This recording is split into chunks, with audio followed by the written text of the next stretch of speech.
A Treatise on the Architecture of Influence, a systematic analysis of mind control techniques. 1.0 Prolegomenon, defining the landscape of psychological influence. The concept of mind control has long occupied a dual role in the public consciousness, serving as a source of both popular fascination and serious academic inquiry. Sensationalized portrayals in media and film often depict sinister plots and dramatic conversions. Yet beneath this veneer lies a complex architecture of psychological influence worthy of systematic study. This treatise moves beyond such sensationalism to deconstruct the primary modalities of influence, providing a structured analysis of the techniques that shape human thought and behavior. This analysis will examine 5 core techniques that form the landscape of psychological influence. Brainwashing is a process of radical thought reform designed to make an individual abandon past beliefs for new ideals. Hypnosis is a cooperative interaction that induces a state of focused attention and heightened suggestibility. Manipulation is a form of social influence that changes another's perception or behavior through abusive and underhanded tactics. Persuasion is a symbolic process where communicators attempt to voluntarily change others' attitudes or behaviors. Finally, deception is the act of propagating beliefs in things that are not true, ranging from partial truths to outright falsehoods. The objective of this treatise is to provide a clear, comparative understanding of these powerful techniques. By deconstructing their mechanisms, applications, and underlying psychological principles, we can better appreciate the forces that influence our beliefs and identities, thereby equipping ourselves to navigate the complex social dynamics of modern life with greater autonomy. 2.0 Modality 1. Brainwashing as Radical Thought Reform. Brainwashing is not a mystical art, but a systematic, methodical process of thought reform achieved through intensive social influence. Its strategic importance is most evident in contexts of extreme control, such as prisoner of war camps or totalistic cults, where the agent can achieve complete dominance over the subject. This process is predicated on a critical prerequisite: the absolute isolation of the subject from all familiar social and environmental references, creating a state of total dependency on the agent for all physical and psychological needs. 2.1 Introductory Paragraph. Modern psychological interpretations of Robert J. Lifton's seminal work on prisoners of war organize the complex sequence of brainwashing into 3 distinct and sequential stages. This framework reveals a progression from the complete dismantlement of the subject's identity to the strategic construction of a new one. 2.2 Deconstructing the brainwashing process. 2.1 Stage 1. Breaking down of the self. The initial phase is a direct and systematic assault intended to dismantle a subject's identity, rendering them psychologically vulnerable and open to the implantation of a new belief system. This is achieved through 4 interconnected sub-processes. 1. Assault on identity. This involves a relentless, systematic attack on the subject's core beliefs and sense of self. The agent constantly denies everything the subject is, their profession, their values, their very identity, in a barrage lasting for days or months. This constant negation is designed to induce confusion, exhaustion, and disorientation, causing the subject's foundational beliefs to seem less solid. 2. Induction of guilt. As the identity crisis deepens, the agent cultivates a pervasive sense of guilt. The subject is subjected to constant criticism for any and all actions, from their belief system to the speed at which they eat. Over time, this creates an overwhelming feeling of shame and a conviction that everything they do is fundamentally wrong. 3. Forcing self-betrayal. With the subject drowning in disorientation and guilt, the agent compels them to denounce their own deeply held values and loyalties. They are forced to betray the people and beliefs they have always held dear, an act that deepens their shame and accelerates the loss of their original identity. 4. Reaching the breaking point. This is the culmination of the psychological assault. The subject, now in a profound identity crisis, experiences a nervous breakdown characterized by deep depression, uncontrolled sobbing, and a tenuous grip on reality. At this point of complete psychological collapse, their sense of self is lost, and they are primed for the introduction of a new belief system presented as a form of salvation. 2.2 Stage 2. Introducing the possibility of salvation. Following the subject's breakdown, the agent strategically shifts from relentless abuse to conditional kindness. This stage reframes the new ideology not as an imposition, but as a path to escape the profound misery the subject is experiencing. 1. Offering leniency. The agent introduces small acts of kindness, such as offering extra food, a drink of water, or a brief moment of personal connection. In the subject's traumatized state, these minor gestures create a disproportionately large sense of gratitude and relief, fostering a distorted sense of dependence on the agent, who now appears as a savior. 2. Compulsion to confess. Capitalizing on the subject's newfound gratitude, the agent presents confession as a means of relieving their guilt. The subject is guided to confess sins and wrongs related to their old identity and belief system, further cementing the association between their former self and their current psychological pain. 3. Channeling of guilt. By this point, the subject's guilt is free-floating and has lost specific meaning. They simply know they are wrong, The agent exploits this by attaching this pervasive guilt directly to the subject's former belief system. A clear contrast is established. The old identity equals agony, while the new ideology offers an escape from it. 4. Releasing of guilt. The subject is led to understand that their pain is not caused by who they are, but by what they believed. This realization brings immense relief, as it presents a tangible path to becoming good again. By psychologically rejecting their former identity through a full confession, they can escape the wrongness that has tormented them. 2.3. Stage 3. Rebuilding of the self. In this final stage, the agent constructs a new identity for the subject, who is now a clean slate and eager to embrace a belief system that promises relief and peace. 1. Achieving harmony. The agent presents the new belief system as the only logical choice for mental calm and physical comfort, while reinforcing the alignment of the old system with pain and suffering. The subject is positioned to choose between these two paths, but the conditioning they have undergone makes the new identity the only viable option for their own perceived safety and peace of mind. 2. Final confession and starting over. Believing they are acting on their own free will, the subject logically concludes that adopting the new identity is the best course of action. They formally reject their old identity and pledge allegiance to the new one, often in a ceremony or ritual that marks their conversion. This final act is frequently experienced as a form of rebirth, as the subject is welcomed into a new community, finally free from the isolation and agony of the preceding months or years. 2.3 Case studies in legal defense. The concept of brainwashing has been employed as a legal defense, though it has historically gained little traction in the courtroom. 2 prominent cases illustrate its use and the skepticism it often encounters. Patty Hearst, 1976. The heiress to a publishing fortune, Hearst was kidnapped by the Symbionese Liberation Army, SLA. She later joined the group, famously participating in a bank robbery.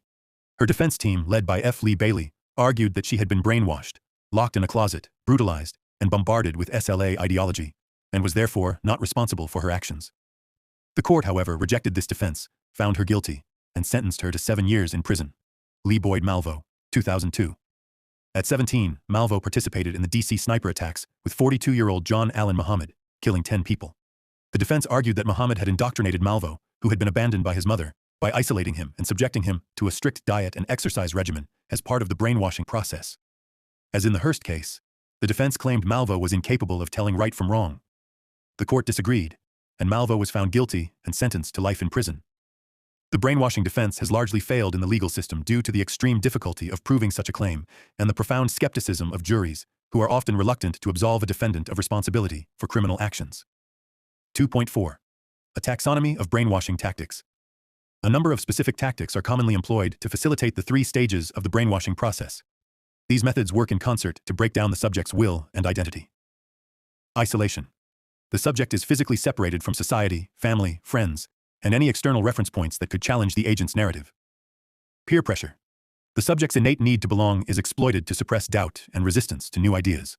Love bombing.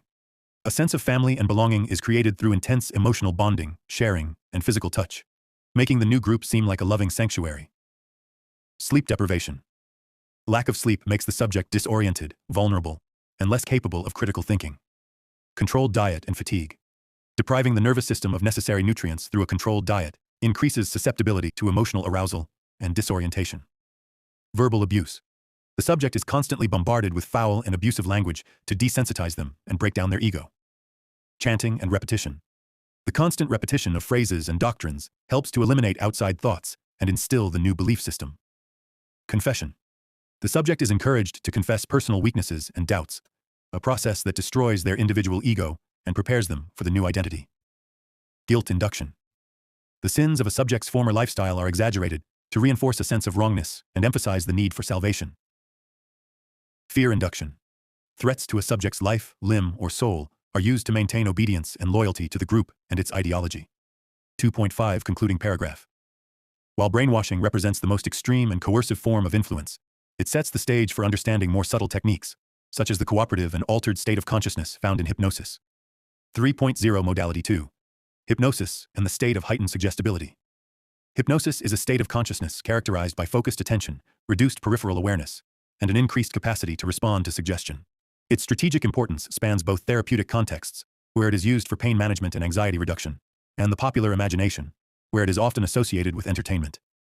The reality of clinical hypnosis, a cooperative interaction between a participant and a practitioner, stands in stark contrast to the dramatic portrayals of stage show performers who appear to exert absolute control over their subjects. 3.1 The mechanics of hypnosis. The hypnotic process is generally understood to unfold across 3 recognized stages, moving the participant from a normal waking state to one of heightened responsiveness. 3. 1.1 Induction. This initial stage is the method used to focus the participant's attention, heighten their expectations, and guide them into a hypnotic state. The classical example is James Braid's eye fixation technique, where a subject is instructed to maintain a fixed stare on a bright object held above their eyeline, inducing strain and encouraging the eyes to close. While traditionally seen as the entry into a trance, modern theorists view induction as a way to define the participant's role and focus their concentration. 3. 1.2 Suggestion. This is the core of the hypnotic process, where the hypnotist uses verbal and nonverbal cues to influence the subject's perceptions, feelings, thoughts, or behaviors. There are 2 primary theoretical camps regarding this stage. One school of thought, originating with pioneers like Braid, holds that suggestions are directed primarily to the conscious mind, which is in a state of focused attention. The other view, associated with figures like Milton Erickson, posits that suggestions, often delivered indirectly through metaphors and stories, are designed to bypass the conscious mind and communicate directly with the unconscious mind. 3. 1.3 Susceptibility. Individuals vary significantly in their ability to respond to hypnosis, a trait that appears to remain relatively constant throughout a person's life. Research has identified 2 personality types that are highly susceptible. Fantasizers are individuals who daydream frequently, had imaginary friends as children, and can easily block out real-world stimuli. Dissociators, on the other hand, often have a history of trauma and have learned to escape into a state of numbness or go blank as a coping mechanism. 3.2 A survey of hypnotic modalities. Over time, several distinct approaches to hypnosis have been developed, each employing different methods of suggestion to achieve its goals. 1. Traditional hypnosis. This is the most common form, wherein the hypnotist makes direct, authoritative suggestions to the subject's unconscious mind. It is most effective with individuals who are naturally receptive and do not tend to critically analyze instructions. 2. Ericksonian hypnosis. Named after Milton H. Erickson, this approach relies on indirect suggestions, often embedded within metaphors and stories. This method is designed to bypass conscious resistance, allowing the unconscious mind to absorb the intended message and find its own solutions. 3. Neuro-Linguistic Programming, NLP. NLP is a set of methods that identifies and uses the subject's own thought patterns to create change, often more quickly than traditional suggestion. Its key sub-techniques include NLP anchoring. This technique links a specific feeling or state, for example confidence, to a unique physical trigger, for example touching 2 fingers together, allowing the subject to recall that state on command. NLP flash. A powerful technique used to rapidly change the unconscious feelings associated with a particular trigger, such as turning the pleasure of an addiction into a feeling of disgust. NLP reframe. This method works with the unconscious mind to find a new, more acceptable behavior that can achieve the same positive outcome, or secondary gain, as an existing problematic behavior. 4.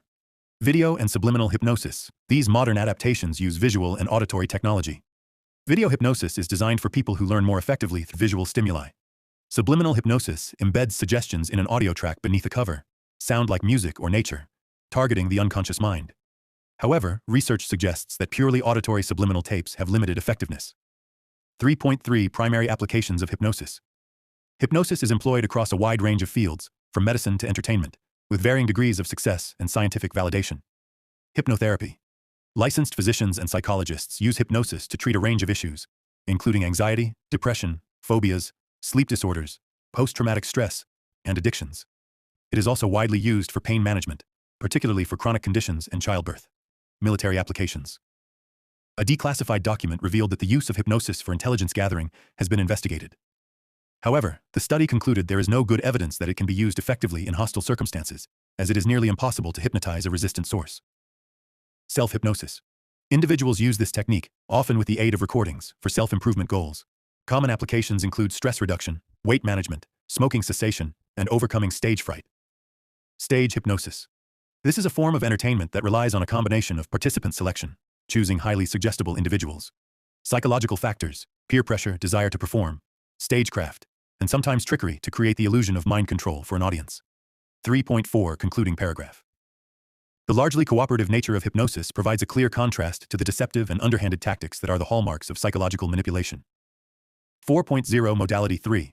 Manipulation as covert social influence. Psychological manipulation is a type of social influence aimed at changing the behavior or perception of others through abusive, deceptive, and underhanded tactics. Unlike persuasion, which respects a person's right to choose, Manipulation is inherently exploitative. Its primary goal is to advance the interests of the manipulator, often at the direct expense of their target, by subverting their free will and undermining their sense of reality. At its core, manipulation is a strategy of control that relies on the fundamental tools of deception. 4.1. The manipulator's framework. According to psychologist George K. Simon, successful manipulation is not arbitrary, but relies on a specific strategic framework. A successful manipulator must possess three core capabilities. 1. Concealment of aggressive intentions. The manipulator must hide their true goals and aggressive nature from their target, often by feigning friendship, charm, or concern. 2. Identification of victim vulnerabilities. The manipulator must be adept at identifying the psychological vulnerabilities of their victim to determine which tactics will be most effective. 3. Ruthlessness. The manipulator must possess a sufficient degree of ruthlessness to overcome any moral qualms about harming others to achieve their objectives. 4.2 Methodologies of control. Manipulators employ a diverse toolkit of tactics to control their victims, drawing on principles identified by experts like Harriet Breaker and George K. Simon. These methods are designed to create doubt, dependency, and compliance. Positive and negative reinforcement. The manipulator uses superficial charm, praise, gifts, or attention, positive reinforcement, to reward compliance, or removes the victim from a negative situation, negative reinforcement, as a reward. Lying by commission and omission. The manipulator tells outright falsehoods, commission, or strategically withholds critical information, omission, to mislead the victim and control the narrative. Denial and rationalization. When confronted, the manipulator will refuse to admit wrongdoing, denial, or invent excuses to justify their harmful behavior, often framing it as a joke or a misunderstanding, rationalization. Diversion and evasion. The manipulator avoids direct answers to questions by abruptly changing the subject, diversion, or providing vague, irrelevant responses, evasion. Intimidation. Subtle or veiled threats are used to keep the victim on the defensive and fearful of confrontation. Guilt. Tripping and shaming. The manipulator makes the victim feel guilty for not meeting their needs, "You're so selfish," or uses sarcasm and put-downs to make them feel unworthy and inadequate. Playing the victim role. The manipulator portrays themselves as a victim of circumstances to evoke sympathy and pity, thereby pressuring others to cooperate out of a sense of obligation. Projecting blame. The manipulator consistently blames others for their own problems and failures, a tactic also known as vilifying the victim. Seduction. The manipulator uses intense flattery, charm, and praise to lower a victim's defenses and gain their trust and loyalty. 4.3 Pervasive manipulative techniques. Beyond individual tactics, manipulators often employ several high-level strategies to systematically control their targets. 4. 3.1 Blackmail and emotional blackmail. A key distinction exists between these two powerful coercive techniques. Blackmail involves overt, unjustified threats of physical harm, criminal prosecution, or the exposure of secrets to force a victim to comply with a demand. Emotional blackmail, by contrast, is more subtle. It involves inspiring powerful emotions like guilt or sympathy to coerce a victim into action, often by blowing a situation out of proportion to create a sense of extreme obligation. 4. 3.2 Strategic put-downs. To lower a victim's self-worth without triggering a defensive reaction, manipulators often deliver insults disguised as humor. By framing a put-down as a joke, they can inflict psychological damage while maintaining plausible deniability. Another common method is to frame the insult in the third person. For example, "Some people think," which masks the personal nature of the attack. 4. 3.3 Creating an illusion. This advanced technique involves convincing a subject that a fabricated reality is true. The manipulator will strategically plant ideas and evidence in the victim's mind and then step back for a few days, allowing the manipulation to take root and develop in the subject's own thoughts over time. This process makes the victim internalize the false narrative, granting the manipulator significant control over their beliefs and actions. 4.4 Concluding paragraph. The coercive and deceptive nature of manipulation shares common ground with persuasion, but it is the latter's reliance on voluntary choice that sets it apart as a distinct art of influence. 5.00 Modality 4. Persuasion as the art of voluntary attitude. Change. Persuasion is a symbolic process in which communicators try to convince others to change their attitudes or behaviors regarding an issue. It is crucially distinguished from other forms of mind control by its operation within an atmosphere of free choice. While brainwashing and manipulation are coercive, persuasion relies on the transmission of a message that the recipient is free to accept or reject. The subject engages in a form of self-persuasion, internalizing and adopting a new attitude without force. 5.1. The evolution to modern persuasion. The practice of persuasion has transformed dramatically over time. According to scholar Richard M. Perloff, modern persuasion differs from its historical antecedents in 5 fundamental ways. Exponential growth. The sheer number of persuasive messages has grown exponentially. The average adult in a developed nation is now exposed to thousands of advertisements and appeals each day. Increased speed. Modern communication technologies like the internet and television allow persuasive messages to travel vast distances almost instantaneously, amplifying their reach and impact. Institutionalization. Persuasion has become a major, institutionalized industry, with marketing firms, advertising agencies, and public relations companies dedicated solely to its practice. Subtlety and complexity. Persuasive techniques have evolved from overt, direct arguments to more subtle and complex strategies, such as crafting a corporate image or using peer pressure. Greater challenges. Persuaders today face more complex challenges, as they must appeal to a more diverse and segmented audience with a greater number of choices available to them. 5.22. Deconstructing the weapons of influence. Psychologist Robert Cialdini identified 6 universal principles of influence that serve as the foundational weapons of persuasion. These principles tap into deep-seated psychological shortcuts that guide human behavior. 1. Reciprocity. This principle is based on the powerful social obligation to give back what you have received from others. When someone provides a service or gift, the recipient feels a compelling need to repay the favor, creating an opening for a persuasive request. 2. Commitment and consistency. Humans possess a strong impulse to honor their commitments, whether oral or written, to appear consistent in their beliefs and actions. Once a person makes a commitment, they are far more likely to agree to subsequent requests that are in line with that initial stance. 3. Social proof. People have a tendency to view an action as more appropriate when they see others doing it. This power of the crowd is most effective in situations of uncertainty, where individuals look to the behavior of those around them as a guide for their own actions. 4. Liking. People are more easily persuaded by those they like. Key factors that influence liking include physical attractiveness, which can create a halo effect of perceived talent and kindness, and similarity, as we are more drawn to those who share our beliefs, interests, or background. 5. Authority. There is a deep-seated sense of duty in human psychology to obey authority figures. As demonstrated in the famous Milgram study, people are willing to go to great lengths when an instruction comes from a figure they perceive as a credible and knowledgeable expert. 6. Scarcity. This principle states that people assign more value to opportunities as they become less available. The fear of losing out on something makes it seem more desirable, driving individuals to acquire items or accept proposals that are framed as being in limited supply. 5.3 Additional persuasive techniques. Beyond Cialdini's framework, several other core techniques are central to the practice of persuasion. These methods appeal to fundamental human needs and the symbolic power of communication. Creating a need. This technique involves appealing to a pre-existing or newly created need in the subject. Effective persuasion often targets fundamental human requirements such as shelter, food, love, self-esteem, and self-actualization. By framing a message in a way that offers a solution to one of these core needs, a persuader can generate a powerful incentive for the subject to adopt a new attitude or behavior. Appealing to social needs. This method leverages the human desire for belonging and social standing. People are often motivated by the need to be accepted, popular, or part of a desirable in-group.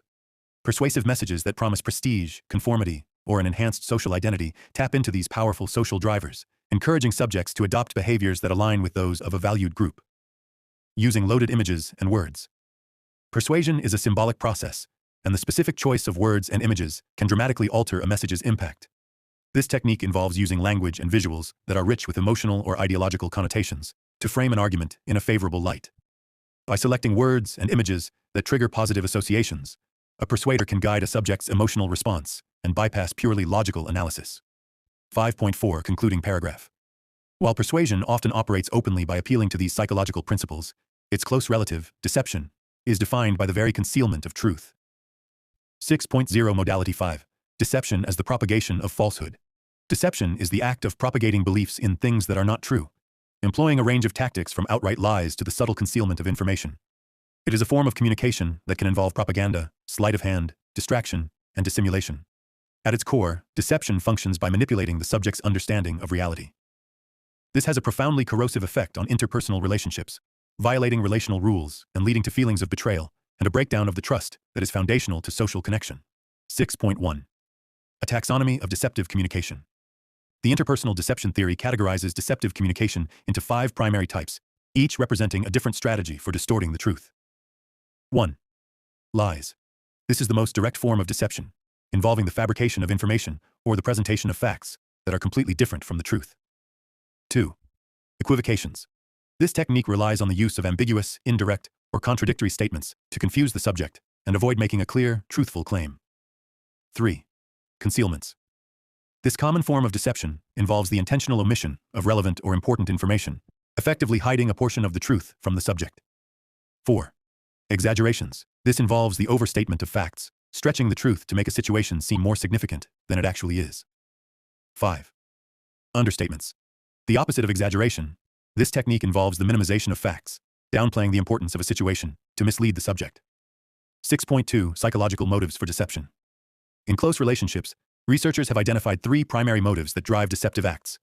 Partner-focused motives. This involves deceiving to avoid harming a partner, protecting their self-esteem, or preserving their relationships with others. This form of deception is often viewed as socially polite or even relationally beneficial. Self-focused motives. This involves deceiving to protect one's own self-image, avoid embarrassment or criticism, or shield oneself from anger. Because it is self-serving, this is generally perceived as a more serious transgression. Relationship-focused motives. This involves deceiving to protect the relationship itself from harm, conflict, or termination.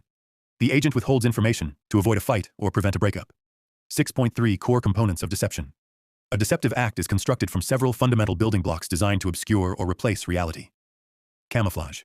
This component involves hiding the truth by obscuring it with partial truths or misleading information, making the core falsehood difficult to detect. Disguise. This involves creating a false impression by pretending to be someone or something else.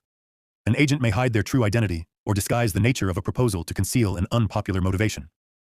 Simulation. This component involves actively showing false information to the subject. It includes 2 key techniques: fabrication, creating a story that did not happen or embellishing a real event with false details to alter its meaning. Distraction, attempting to shift the subject's focus away from the truth by offering a tempting but irrelevant piece of information or bait. 6.4 Concluding paragraph. Deception is a fundamental tool of influence, a common thread that runs through and enables many of the other modalities of mind control. 7.0 Synthesis and conclusion.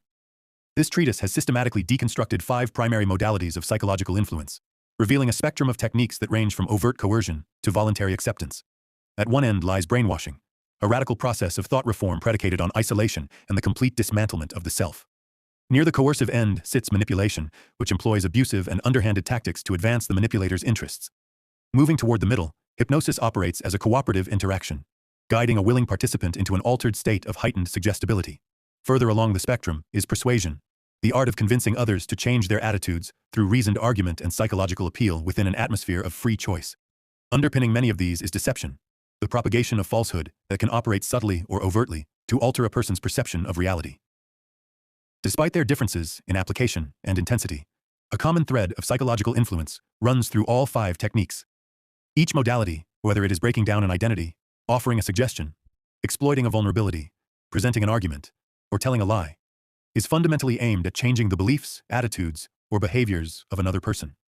They are all expressions of the power of social influence to shape the human mind.